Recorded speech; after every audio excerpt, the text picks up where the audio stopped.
Hello there, breathers. And welcome back To another...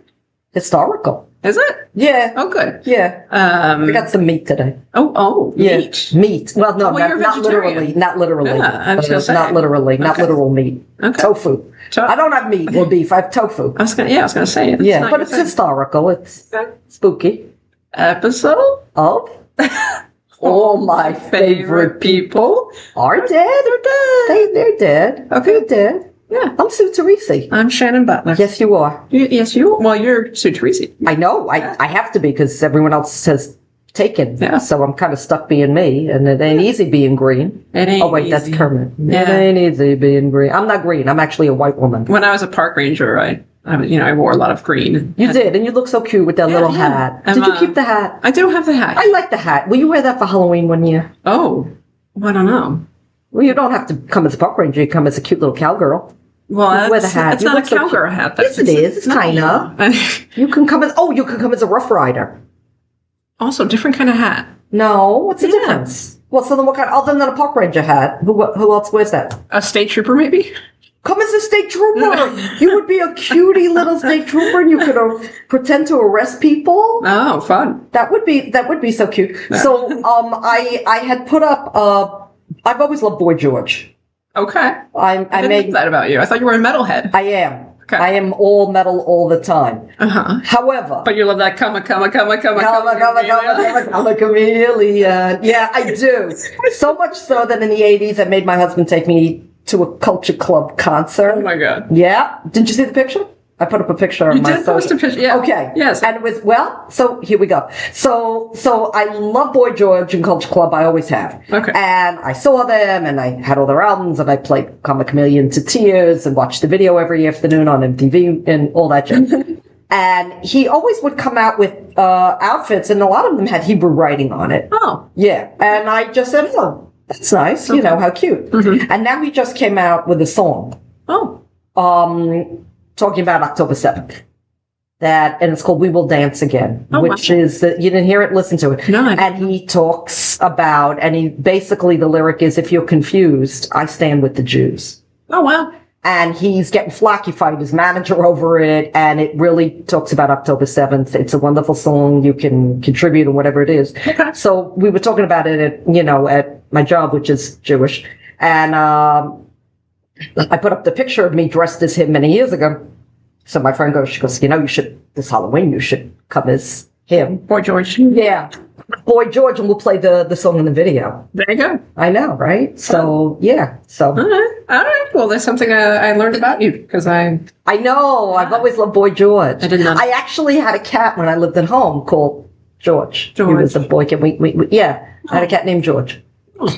I know, right? So I've always been a huge fan of his, especially, like now, because he's very candid. Okay. He said he was walking somewhere in England, and he saw, some Jewish people being victimized, and he couldn't take it anymore. And, so go Boy George. Yeah, he's a fan of the Jews. I dig it. And your t-shirt says grow some chutzpah. I like that. So my t-shirt says grow some chutzpah. Do you know what chutzpah is? Can you tell from the shirt? Yeah, grow some balls. Pretty much. Yeah. Chutzpah is the Jewish way of saying you got a lot of gall. Yeah, I got a lot of gall. So I got a lot of chutzpah. Yeah, you do. I know. You kind of have to. Yeah, in this day and age, you need chutzpah. Yeah. There you go. That's true. All right. So I thought we'd talk about something, some place, not someone. Place. Yes, okay. a place. Okay. The dark side of Las Vegas. Well, that's right. You're addicted to that place now. I don't know if I'm going back, but I enjoyed. I was there a couple of weeks ago, and we're going to call this one Ghosts, Gangsters, and the City That Never Sleeps. Okay. Because where you find a lot of old hotels, you find dead people. That's right. And there's a lot of history there that I learned. Again, Shannon and I are the type of history nerds. We go on vacation or go somewhere with a pen. We take notes. That's true, we do. So I'm going to ask you a question, Shan. Put on your thinking yarmulke. You ready? Ready. Do places absorb tragedy, or do people create ghost stories in order to make sense of it all? Dun, dun, dun. Well, Yeah. I think places can hold on to major Residual events energy, yeah. and energy. Yeah. Yeah, I to an extent I do also. I don't know that Yeah. much about it. I mean, like every time that I've ever gone to Gettysburg, I've always felt something there. And so much tragedy happened there so quickly in the course of a few days that I think something is left behind. Yeah. And it could be that people just make shit up, ghost stories. Yeah, well, people Sometimes legends. see lots of things. Yeah, yeah. Who knows? So this is where history, true crime, psychology, and folklore overlap. Okay. Da, da, da. This all sounds incredibly fun. Thank you. It is. Okay, buckle up, breathers. It's going to be a bumpy ride. Okay. Whether you believe in ghosts or not, history alone is fascinating. So we all know Vegas is built on glamour, but underneath all the neon is a surprising amount of tragedy, violence, disasters, and ghost lore. It's not surprising to me. Vegas is Vegas, baby. Okay. So the Horseshoe Las Vegas, formerly known as the MGM Grand Valleys, it's probably one of the most famous haunted hotels in Vegas. Okay. On November 21st, 1980, the original MGM Grand, that's easy for you to say, caught fire after an electrical fault in a restaurant. The blaze killed 85 people and injured more than 700. Wow. This was 1980. 80. Oh. Most victims, they died from smoke inhalation while trapped on the upper floors. The disaster changed the fire codes across the country after that, as far as sprinkler systems and so on. Okay. The paranormal now reports guests smelling smoke, apparitions, elevators stopping on empty floors, security guards reporting figures that disappear, and many employees refuse to work overnight shifts. Oh. That's tricky for a hotel. Yeah, right? Yeah, I would work 9 to 5. Okay. The Luxor, Las Vegas, probably the most haunted also, another one. There were confirmed tragedies here, including a couple of suicides, a couple of accidents over the years, but rumors persist that construction workers died during the rapid construction. Oh. Okay, it's hard to verify. Part of it is folklore. Okay. But real events combined with it's the pyramid, it's an unusual architecture, have also fueled decades of ghost stories, meaning the mysterious blonde woman on the 12th floor and not you, another mysterious blonde woman. Unexplained whispers. You try to call your cats?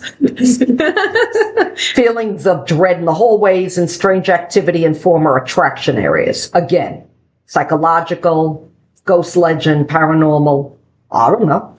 Now the Flamingo Hotel. Now I went into the Flamingo, I had dinner there. You know what I saw? Flamingos. Well, I mean, they had flamingos outside. Haunted flamingos? No, they were very pretty. I took their picture and they were koi ponds. Okay. Although Bugsy Siegel, he wasn't killed there. He was actually murdered in California in 1947, but guests claimed to see a well-dressed man resembling him walking through the gardens before vanishing. Okay. Yeah, okay. The El Cortez Hotel and Casino, downtown's oldest continuously operating hotel, has very deep mob connections. You hear phantom knocking.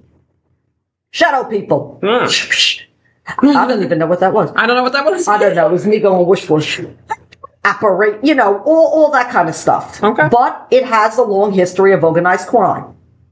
I mean, hey, there's always some murder and dead people in hotels and spooky. Yeah. The Mandalay Bay Resort. Now, it's not a ghost story. This is actually a heartbreaking modern tragedy because October 1 of 2017, a gunman opened fire on the 32nd floor onto Route 91 on the Harvest Festival below, killing 58 people that night. Oh, yeah. Remember that? Yeah, I do. With more victims dying later from their injuries and wounding hundreds. It remained one of the deadliest mass shootings. Yeah. So, of course, visitors and staff have an eerie feeling in parts of the hotel, but these counts are anecdotal, impossible to verify. Okay. So, from the 40s to the 70s, numerous mob murders occurred in and around the casinos. Mm-hmm. Hotels have experienced, suicides that later, of course, become the basis for ghost stories. Uh-huh. And the old desert around Vegas contains abandoned mining towns, cemeteries, stuff with their own legends. Mm-hmm.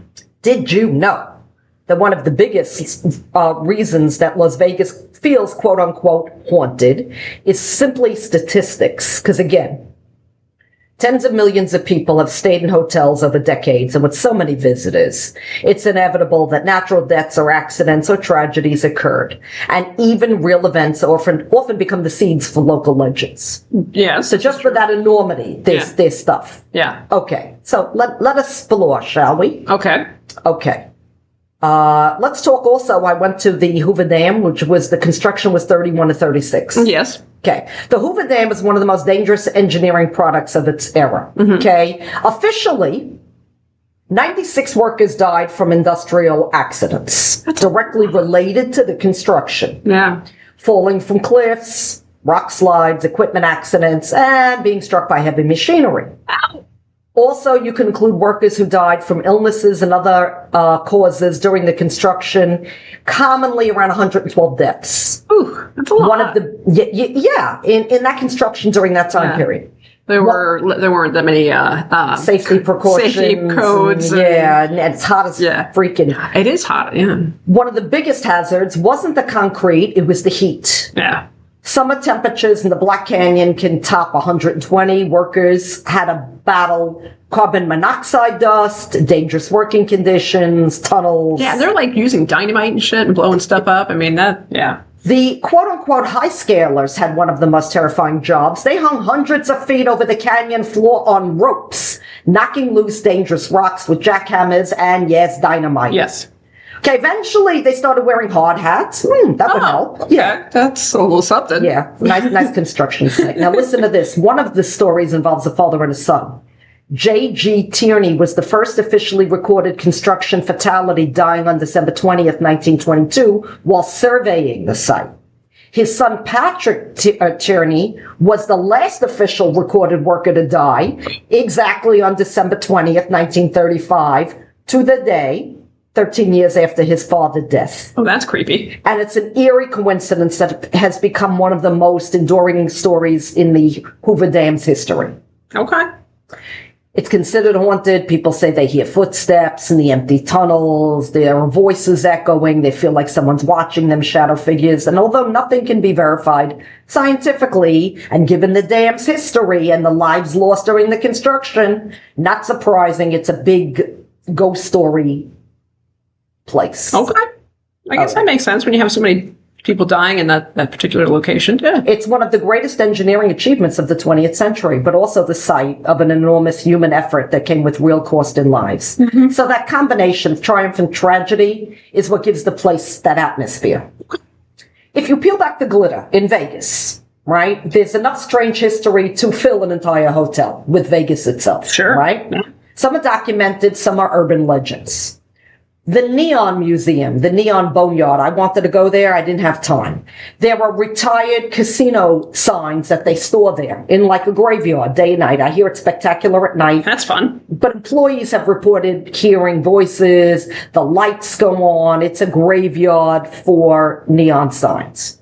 Okay. I don't know. Okay. I don't know. I wanted to go there and I didn't have time. It looked really like a cool thing to do. But again, if you go to the Pioneer Saloon, 30 minutes south of Vegas, this is one of Nevada's oldest saloons. Oh. It's famous for bullet holes from old gunfights and stories connected to actor Clark Gable. Remember him? Yeah. He reportedly waited there for news after his wife Carol Lombard, who died in a nearby plane crash in 42. Oh. People claim to see ghostly cowboys and hear footsteps and horses and witness glasses moving and all that stuff. I also wanted to, but never got to, Zach Bannon's The Haunted Museum. He's got all this. Right. He's the Ghost Adventures guy. He's the guy. He's got the most paranormal stuff. Visitors have reported chills. He's supposed to have I think it's the doll, the Annabelle doll, and the devil, the diabet. He's got all this crazy stuff. Okay, that's a good place to have it. In real history, right, the 40s through the 70s, mobsters were the head. There's a lot of unsolved murders connected to organized crimes. Bodies wind up in the surrounding desert. And casinos sometimes quietly handled violent incidents to protect their reputation. So not everything got out. But there were enough legends. Okay. One of the most famous real-life killings was that of Tony Spilotro. Now, although he wasn't murdered in Vegas, he and his brother were killed near Chicago in 1986. His violent career left a lasting mark on the Vegas history, inspiring part of the film Casino. Okay. Which I did not see. You didn't see Casino? No. Really? Yeah, I don't get out much. You should watch it. I know. I will. There's tunnels. Beneath the Strip is an extensive network of flood control tunnels. They're essential for managing flash floods, but over time have also become to people experience homelessness. I saw a lot of homeless people on the Strip, and then there's a lot of them apparently in the tunnels. Okay. They've inspired documentaries, legends, urban legends, books, which gets kind of mixed into the Vegas ghost lore. So, okay, here's a spooky coincidence. You want to hear a spooky coincidence? Sure. One thing that gives Las Vegas an eerie reputation is the sheer number of stories layered. The hotels are demolished, they're rebuilt, they're on the same place. So you knock one down, you put a new one up. Yeah. Casinos change names, millions of people pass through the same place. And then there's real tragedies. There's fires, there's accidents. You blend all that. It's hard to tell where history ends and folklore begins. Okay. The mob really helped build Vegas. There's a hole in the desert. That's what it was. It was a hole in the desert. Yeah. Then they have something, and this was the thing, nuclear tourism. They have something called dark haunted tourism, which I've looked into in Romania. It sounds made up. Nuclear tourism. You ready? Okay. In the 50s, the government tested nuclear bombs at nearby Nevada test sites. About 60 miles from Vegas. Yeah. Okay. Hotels actually advertise atomic viewing parties where you'd get up before dawn, you'd have a cocktail, you'd watch a mushroom cloud rise over the desert, and buy atomic-themed souvenirs. Okay. Sign me up. This was a thing. There was a thing. People thought it was exciting before they understood, what's that word? Radiation? Yeah. Mm-hmm. Were they close enough to... 65 miles? I don't know. I wouldn't do it. I don't care. Not me. You want to go see the mushroom cloud? No. No. Here, have a drink. Nope. Then you got Lake Mead. Okay. Water levels in Lake Mead have dropped over the past several years, and you know what happens when the levels drop? Human bodies remain discovered that are connected to decade-old crimes. Some have been identified, some haven't. Ooh. Yeah. So we talked about the MGM Grand Fire. The Stardust Resort and Casino became one of the biggest targets of a federal investigation into mob skimming. There's hidden surveillance and informants and years of investigation dismantled most of the mob's control over Vegas. You got the Lady in Red. You know the Lady in Red? That's a song, isn't it? I know. It's a legend. Guests claim to see her in a red dress, and she vanishes in similar hotels. So there's a lot of ladies in reds and different hotels. She's the same one, and she keeps like hotel hopping. Who the hell knows? I don't know if you can do that as a ghost. Can you? Why not? Oh. You can leave the property. I don't know. Maybe not on that show, but who knows? Don't know. Don't know. Okay. Don't know. It's a very weird topic. So you got to understand, when I was there, I went to the Mob Museum, and they talk about it was a desert. And then it was a railroad place, mining town. Then the railroads discovered, because it was like right before San Francisco. Then the mob discovered it. Then I guess Elvis. I was surprised I didn't see any Elvis impersonators there. I guess that's no, not a one. Really? Yeah. Oh. And I looked. Well, you didn't go to a chapel to get married. No. I don't even know where that is. I didn't do that. No. We didn't do that at all. I did not see, I guess the time has passed. I don't believe that. I didn't see any. Oh, okay. So, yeah, I just thought that although Vegas is supposed to be a city of luck, right? Where dreams come true and the millions of lights, but beneath the neon, beneath the fountains, beneath the luxury hotels is another Vegas. It's one built on organized crime, unimaginable tragedy, and stories that, real or not, refuse to die. Just like the people that you're telling them about, You separate the fact from the folklore, you explore all these haunted hotels, deadly disasters, mob murders, and one of the greatest engineering products in American history, and look what it gives you. The Mojave Desert was before the casinos, before anything else. You had nobody there. You had native people, ranchers, a few travelers. Then you had the railroad, like I said, then the gambling, then the mob, then Liberace. And by the 40s, it was booming. Yeah. cash skimming. I don't know what went on. I know that when I was there, now I'm not what you would call a gambler. You want to know how much money I lost? None, because I don't gamble. I know. I go for the shows. I went because it was pretty. We went, to all these different things. We did go to the Grand Canyon. And you said how embarrassed you were for the girls who were wearing practically nothing. Did I do that? Did we do that on the last podcast? Yeah. I felt bad for these scantily clad girls. I pray for their moms. But I don't know. To me, it's still, no matter how you dress it up, no matter how beautiful the hotels are, the casinos have no windows. The casinos have no clocks. Right. So I don't think they want you to know if it's day or night. And I see people there. I saw the same people 12 hours later still sitting there with the same drink in their hand. Yeah. Yeah. What's the quote? The house always wins unless the mob gets there first. Oh. Now, I don't know how to gamble. I don't want to gamble. I don't do any. I find gambling, getting up out of bed, going to work is enough of a gamble for me. Life can be a gamble all by itself. So that's okay. Can you picture like in the 50s, 1953, you're sitting beside the pool with a cocktail in your hands and someone 5, 4, 3, and then there's a mushroom cloud. People signed up for this. Well, my question is, did people die as a result of radiation? You would think that they kind of had to. They had they had atomic cocktails, atomic hairdos, it's like when you go to, Area 51, and they got all the little alien things and alien parties now. It's the same thing. They had Miss Atomic Bomb beauty contests. I know it sounds stupid, but this is the stuff that went on. Okay. Well, it's a magical place, but I'm going to avoid it. Maybe ghosts aren't the real story. Maybe every city has places where joy and heartbreak happen side by side, and maybe Vegas just happens to shine enough light to make you forget what's underneath.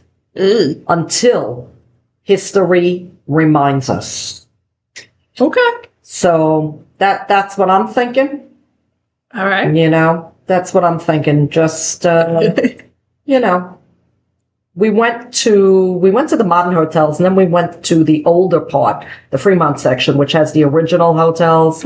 It's just, and then I was looking at pictures of them before, because they're like on the left side and the right side, and they have an overhang over now, and they made like a whole thing out of it, and they have parties and stuff at night and zip lining over.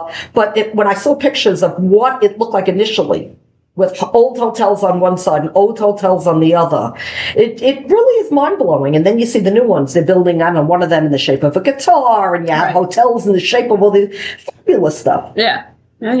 But would I go back? I don't know. If another good show is playing, I might. But, yeah. So, Sin City, there you have it. Okay. There you have it. The dark side. The true stories behind the ghost story legends. Okay. Dun, dun, dun. I dig it. I know. All right. And that was another... entertaining? Oh, good. Old, spooky, railroady episode of All My Favorite People Are Dead. See you, breathers. Or are they? Oh, sorry.